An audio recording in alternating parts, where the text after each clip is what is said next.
The red sky of Kepler 442b burned like fire above the smoking wreckage of the UES Endeavour. Captain Jake Morrison tried to push himself up from the twisted metal floor, but his left arm would not move the way he wanted it to. Blood ran down his face from a cut on his forehead, and his vision kept going fuzzy, then clear, then fuzzy again. The diplomatic mission that was supposed to make history had turned into a nightmare in less than 10 minutes.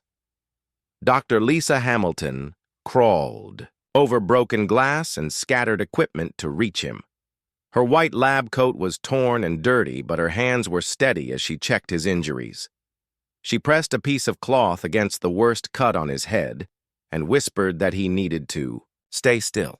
Morrison could hear the sound of heavy footsteps getting closer to their crashed ship and knew they did not have much time. Communications Officer Danny Rodriguez sat hunched over what was left of his control panel. Sparks flew from damaged wires as he tried again and again to send a distress signal back to Earth. His young face was pale with fear, but he kept working even though the equipment was mostly destroyed. Engineer Pete Johnson was trapped under a fallen beam, and Security Chief Karen Miller was trying to free him with her bare hands. The footsteps stopped just outside the main hull breach. Morrison could see shadows moving through the jagged hole, where the wall used to be. The shadows were huge and moved in ways that made his skin crawl. He had studied the files about the Zephyrian Empire for months before this mission, but seeing them in person was different than looking at pictures on a screen. General Vextar ducked his massive head through the opening and stepped into what remained of their ship. He stood nearly 8 feet tall, and his forearms moved like deadly snakes as he looked around at the destruction. His skin looked like dark metal armor that had grown instead of being made, and his yellow eyes glowed in the dim light. Behind him came 6 more Zephyrian soldiers, all just as big and frightening. The alien general made a sound that might have been laughter, but sounded more like grinding metal. He walked over to where Morrison lay bleeding and looked down at him like he was examining a broken toy. When Vextar spoke, his voice was deep and rough, like rocks falling down a mountain. "So these are the creatures that dare to enter Zephyrian space without permission," he said in perfect English, which somehow made everything worse. "I expected warriors, but I see only weak little animals that break when they fall from the sky." Dr. Hamilton tried to step between the general and Morrison, but one of the Zephyrian soldiers pushed her aside with barely any effort. She stumbled backward and hit the wall hard enough to make her gasp. Morrison felt anger rise in his chest, but his body would not respond the way he needed it to. Vextar reached down with one of his 4 hands and grabbed Morrison by the front of his uniform. He lifted the human captain off the ground like he weighed nothing at all. Morrison's feet dangled in the air, and he could smell the alien's breath, which reminded him of hot metal and sulfur. "Your species sends children to speak with the mighty Zephyrian Empire," Vextar said as he shook Morrison like a rag doll. "Look how easily you break. Look how weak and pathetic you are compared to true warriors." The other Zephyrian soldiers made those grinding sounds that passed for laughter. One of them picked up a piece of human technology and crushed it between 2 fingers, just to show how fragile everything the humans had brought was. Another one grabbed Danny Rodriguez and held him up in the air while the young man struggled uselessly. "We came here to talk," Morrison managed to say through gritted teeth. "We came in peace to make contact between our peoples." Vextar's yellow eyes seemed to glow brighter, and he brought Morrison's face closer to his own. "Peace is for the strong to give to the weak. You are weak, therefore you have nothing to offer us except entertainment before we end your miserable lives." The general threw Morrison back down onto the floor hard enough to make him see stars. The human captain rolled over and tried to get his good arm under him, but everything hurt, and his head felt like it was full of cotton. He could hear Dr. Hamilton calling his name, but her voice sounded far away. "I have decided what we will do with you," Vextar announced to his soldiers. "We will make sport of these creatures before we kill them. It has been too long since we had proper entertainment, And these weak little beings will provide some amusement, Morrison forced himself to focus through the pain and confusion. His crew was counting on him, and he could not let them down no matter how bad things looked. He had been in difficult situations before during his time in Special Forces, but nothing quite like this. Still, he was not ready to give up, and he would not let his people die without a fight. The Zephyrian general was already making plans for their execution disguised as games, but Morrison was making plans of his own. General Vextar paced around the crashed ship like a predator circling wounded prey. His 4 arms moved in slow patterns as he considered different ways to make the humans suffer before killing them. The other Zephyrian soldiers watched their leader with eager anticipation, knowing that whatever he decided would be both cruel and entertaining. "You," Vextar said, pointing one of his clawed fingers at Morrison, who was still trying to get back on his feet. "Small, broken creature. You wear the markings of a leader, so you will be the first to provide us with amusement." Morrison used the wall to help himself stand up, even though his left arm hung useless at his side and blood still dripped from his head wound. He could feel his crew watching him and knew that whatever happened next would set the tone for how the aliens treated all of them. Dr. Hamilton started to protest, but Morrison gave her a look that told her to stay quiet. "What do you want?" Morrison asked, keeping his voice as steady as he could manage. His legs felt shaky, but he forced himself to stand straight and meet the alien general's glowing eyes.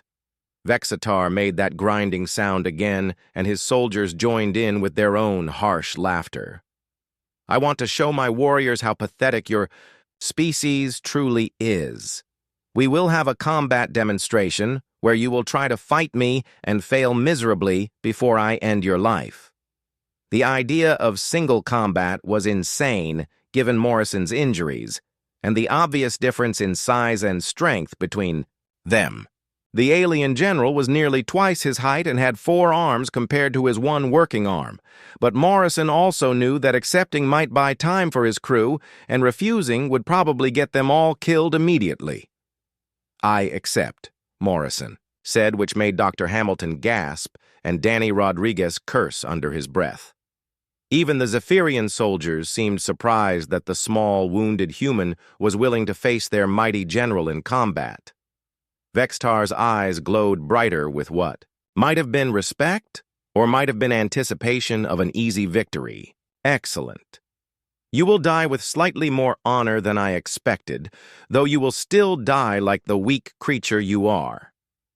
The aliens cleared a space in the ship's cargo bay by pushing aside debris with their incredible strength.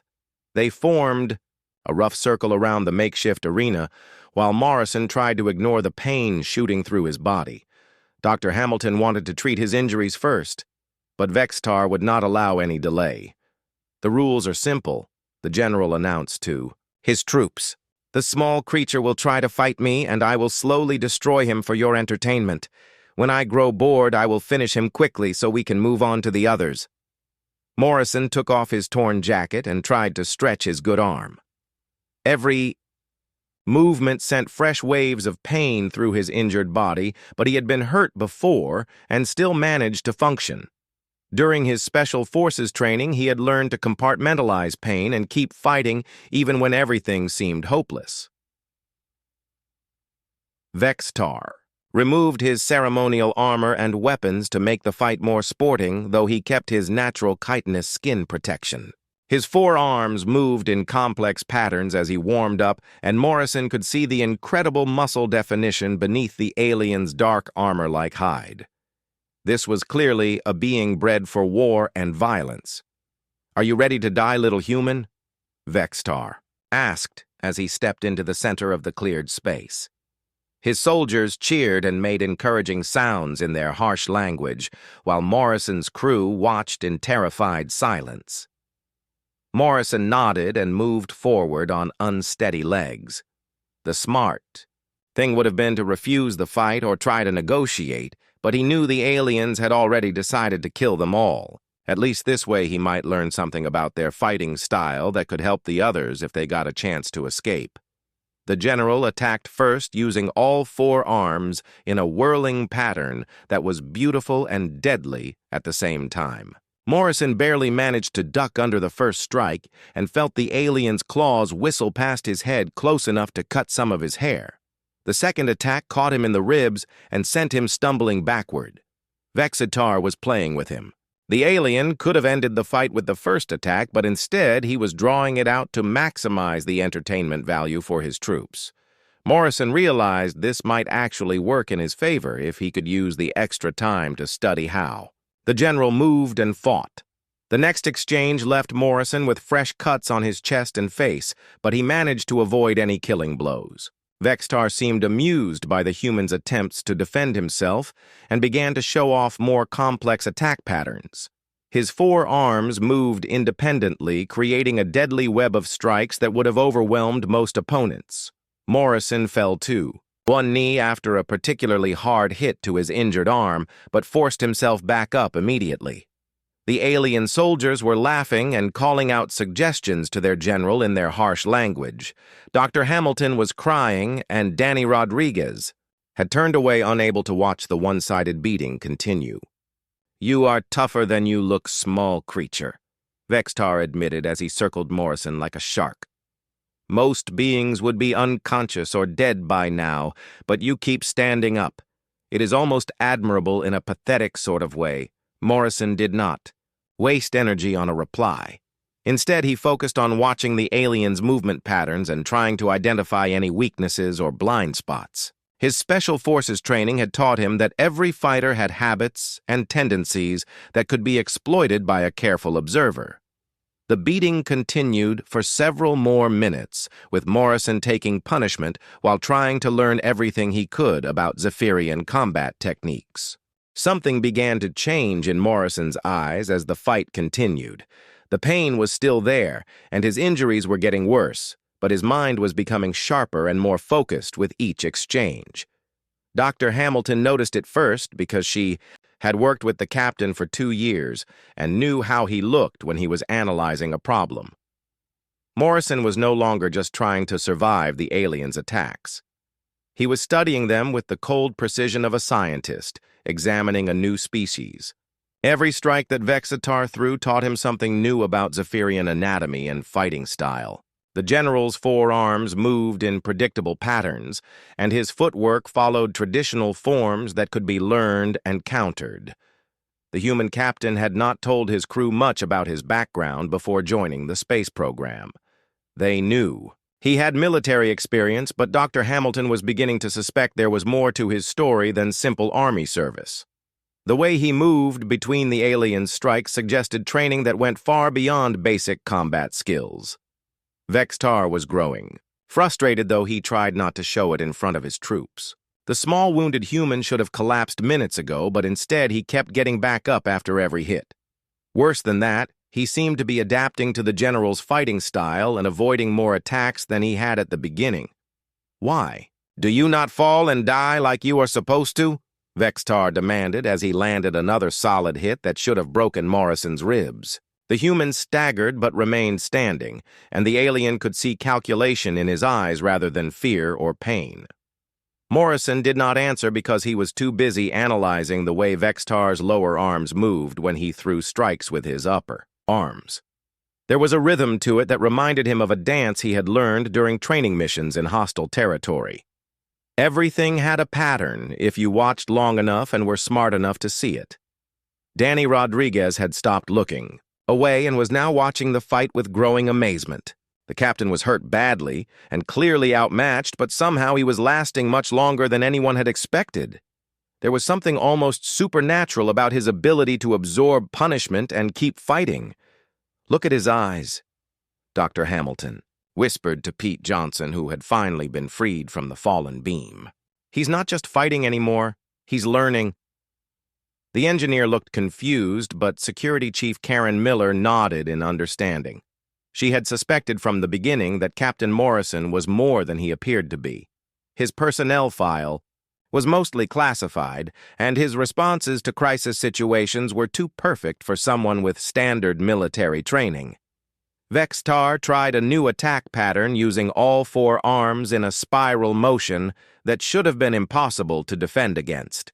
Morrison took hits from two of the strikes, but managed to slip past the other two and actually landed a weak punch on the alien's side. It did no damage, but the fact that he had managed to hit back at all surprised everyone watching.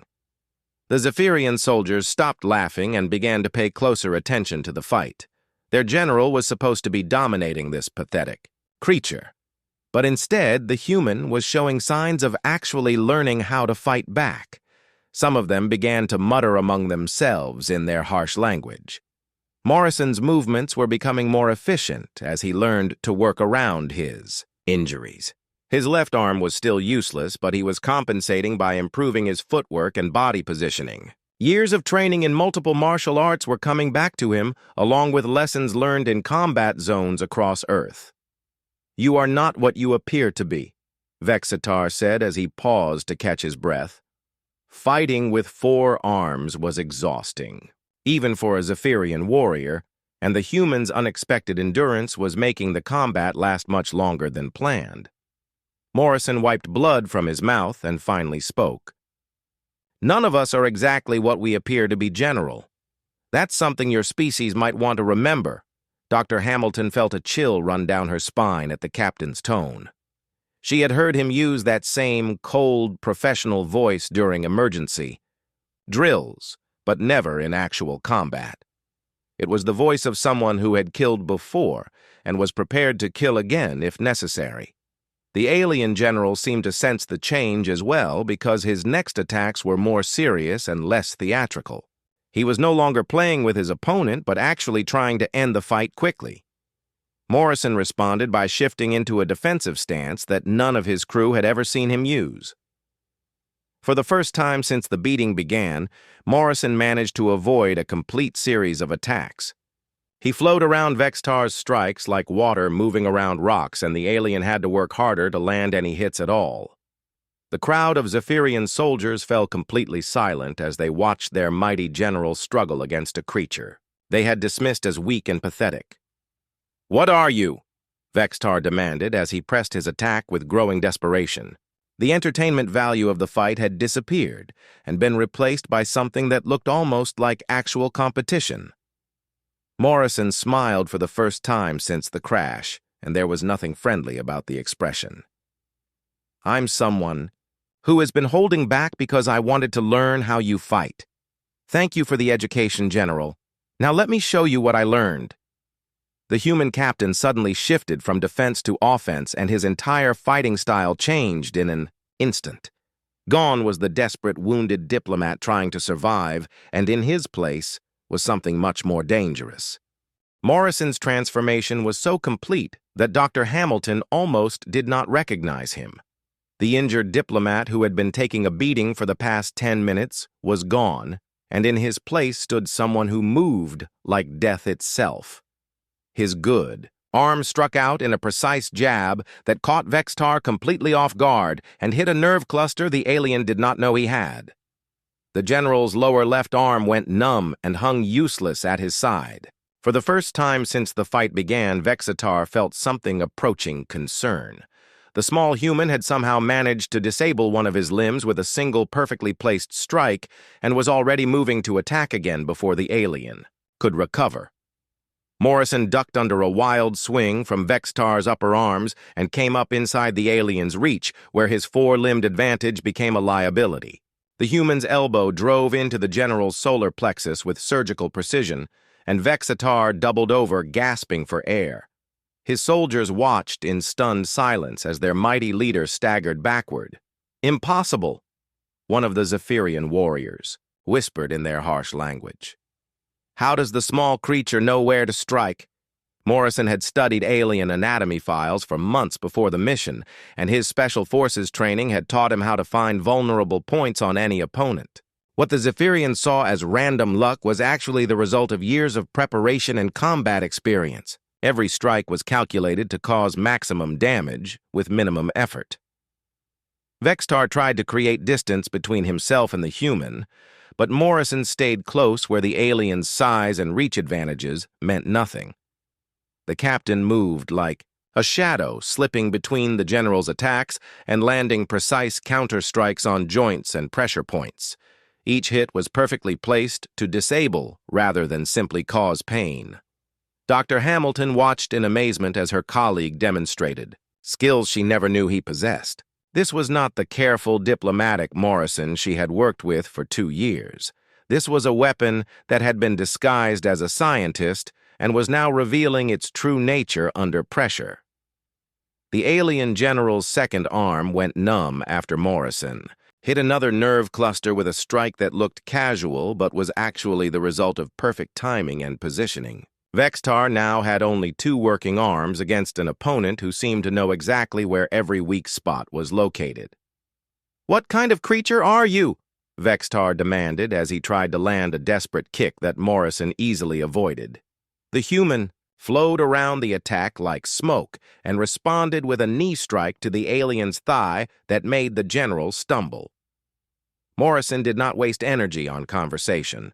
He was completely focused on the fight now, and his movements had a deadly efficiency that made his crew realize they had never really known their captain at all. Every technique he used was designed to exploit the differences between human and Zephyrian anatomy.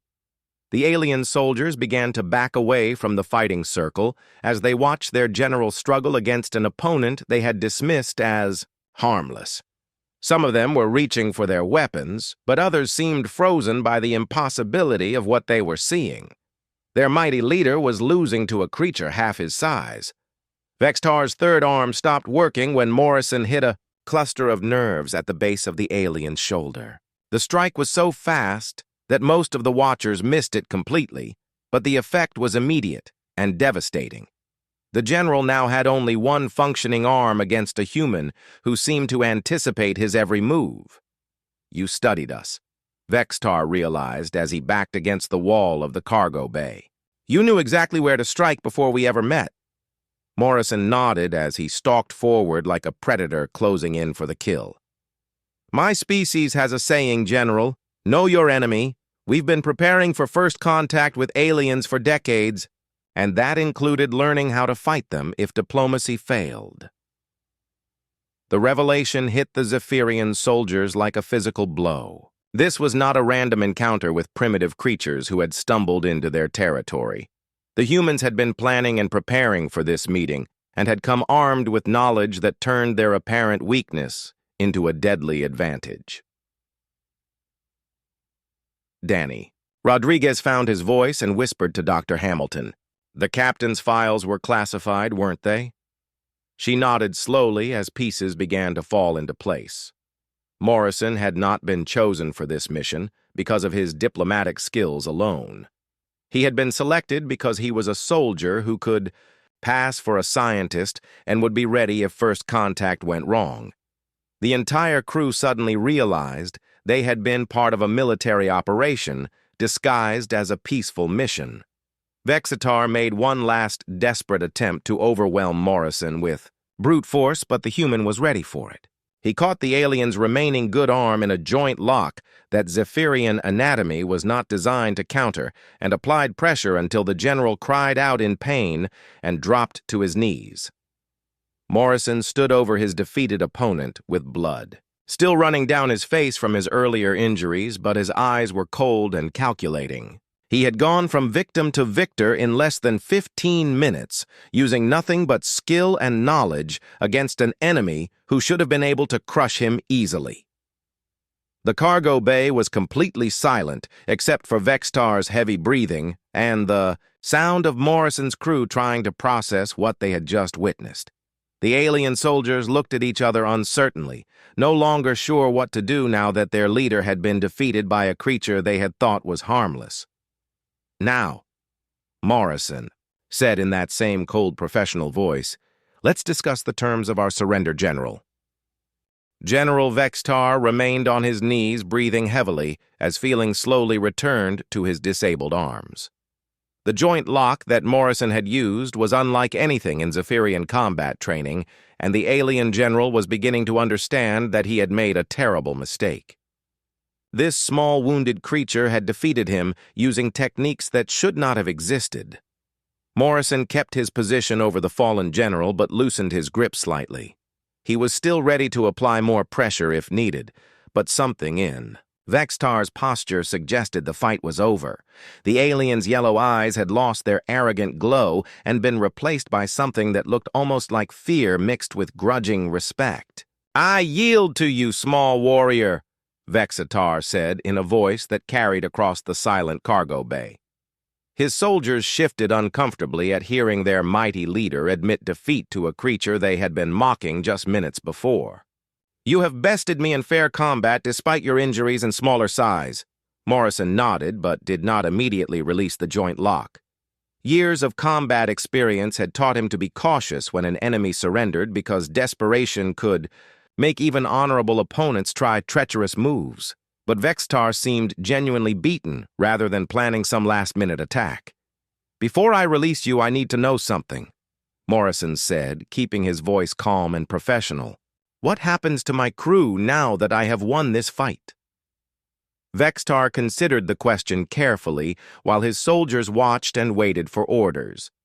Zephyrian military tradition was clear about the results of single combat, but the general was still struggling to accept that he had been defeated by such an unlikely opponent. "By our laws, you have earned the right to negotiate for their lives," the alien leader finally admitted.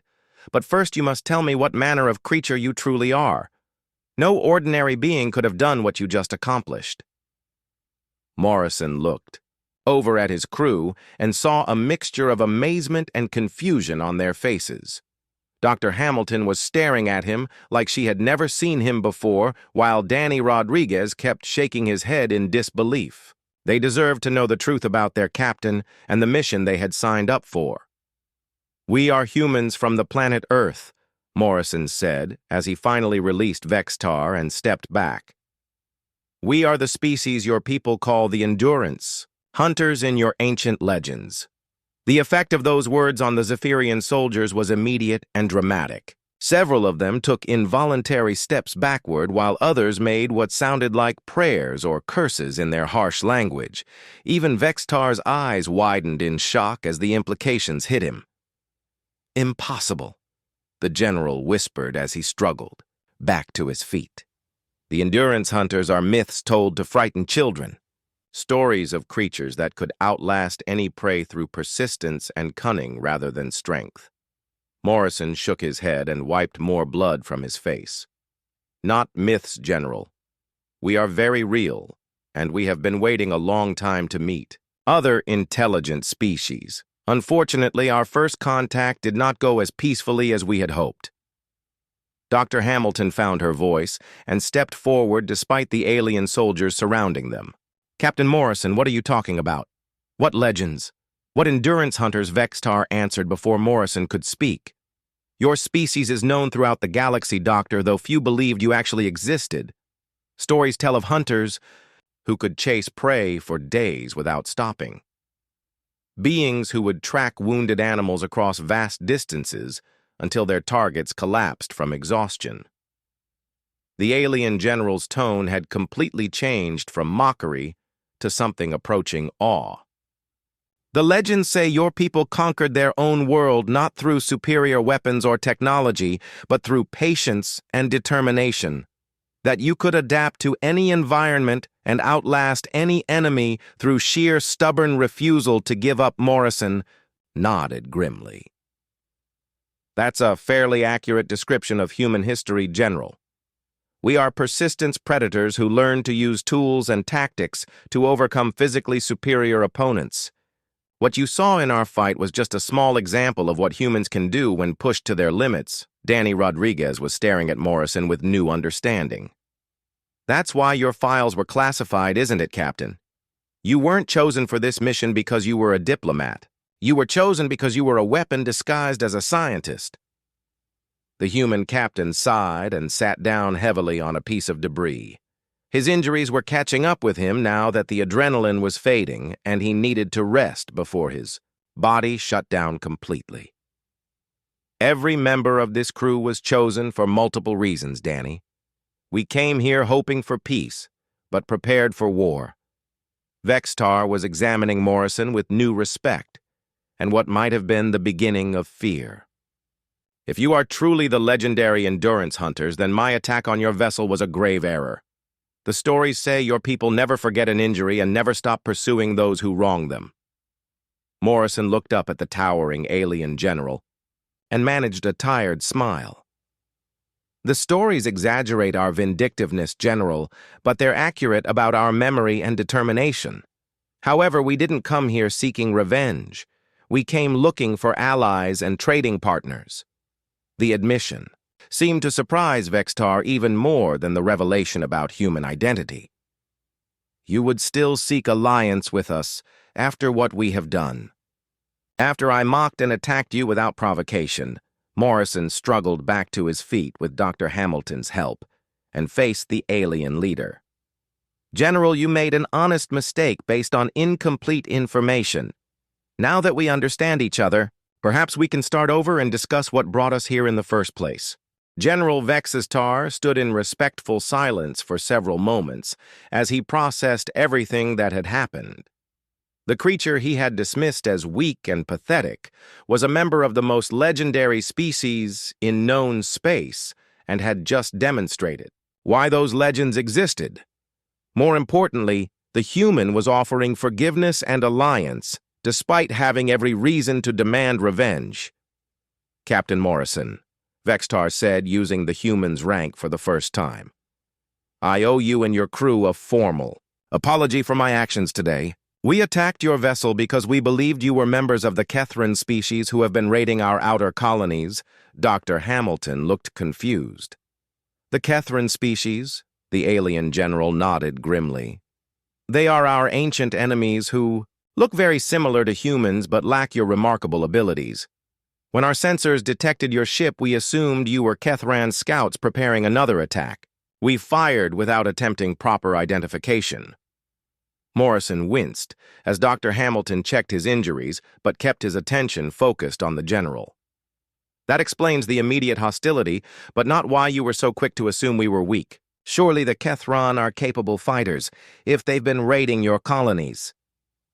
Vextar's expression showed something that might have been embarrassment. The Kethran are numerous, but cowardly. They rely on surprise attacks and superior numbers, rather than skill or courage. When I saw how easily our weapons damaged your ship and how small your crew was, I assumed you would be equally weak. Danny Rodriguez had been quietly working on the communications equipment and suddenly looked up with excitement. Captain, I'm getting a signal from Earth. The Endeavor's main transmitter is damaged, but I think I can patch through a message. Morrison nodded but kept his eyes on the alien general. Before we contact my people, I need to know your intentions. General, are we prisoners or guests? Vextar straightened to his full imposing height and spoke in a formal tone that carried across the damaged cargo bay. Captain Morrison and crew of the UES Endeavor, you are hereby granted full diplomatic immunity and the protection of the Zephyrian Empire. I personally request the honor of escorting you to our homeworld for proper first contact negotiations. The offer surprised Morrison almost as much as his victory in single combat had surprised the aliens. You're willing to risk your career on a species you just met, General. The alien leader made that grinding sound again, but this time it seemed more like genuine laughter than mockery. Captain, after what you just demonstrated, I think the greater risk would be in not allying with humanity. Your people clearly have much to teach us about combat tactics and determination. Dr. Hamilton finished bandaging Morrison's worst cuts and looked around at the alien soldiers who were now treating the human crew with obvious respect. What about your troops, General? Will they follow orders to protect beings they were trying to kill an hour ago? Vexitar barked something in the harsh Zephyrian language, and his soldiers immediately moved to help clear debris and make the humans more comfortable. My warriors respect strength and courage above all else, Captain. You have demonstrated both in abundance today. Engineer Pete Johnson had been examining the damage to their ship and approached Morrison with a worried expression. Captain, the Endeavor took serious damage when we crashed. I'm not sure we can make it to their homeworld without major repairs. The alien general overheard and gestured to his soldiers. My engineers will assist with repairs to your vessel. Zephyrian technology may be compatible with human systems, and we are eager to learn about your construction methods. Over the next several hours, the cargo bay became a scene of unprecedented cooperation between species. Zephyrian and human engineers worked side by side, comparing technologies and sharing solutions to common problems. The aliens were amazed by human ingenuity and problem-solving techniques, while the humans marveled at Zephyrian's strength and durability. Morrison found himself in long conversations with General Vexitar about military tactics and philosophy. The alien leader was particularly interested in human concepts of asymmetric warfare and the idea that apparent weakness could be turned into strategic advantage. Your species has mastered something that we Zephyrians have never fully understood, Vexitar admitted as they watched their respective crews working together. You have learned to win through intelligence and persistence rather than relying solely on physical superiority. Morrison nodded thoughtfully. Every species develops different survival strategies, General. Humans succeeded on Earth because we could adapt to any environment and outlast any predator. Those same traits served us well when we reached for the stars. Dr. Hamilton was documenting everything for her first contact report and marveling at how quickly the situation had transformed from disaster to opportunity. The failed diplomatic mission was becoming the foundation for humanity's first major alliance with an alien species. As the UES Endeavour was gradually restored to working condition, both crews prepared for the journey to the Zephyrian homeworld. What had begun with mockery and violence was ending with mutual respect and the promise of a partnership that would benefit both species. Morrison stood looking out at the red sky of Kepler 442b and reflected on how quickly everything had changed. Sometimes the best diplomacy came not from words but from actions that demonstrated the true character of a people. Today, humanity had shown the galaxy that humans were not to be underestimated, and the galaxy had taken notice.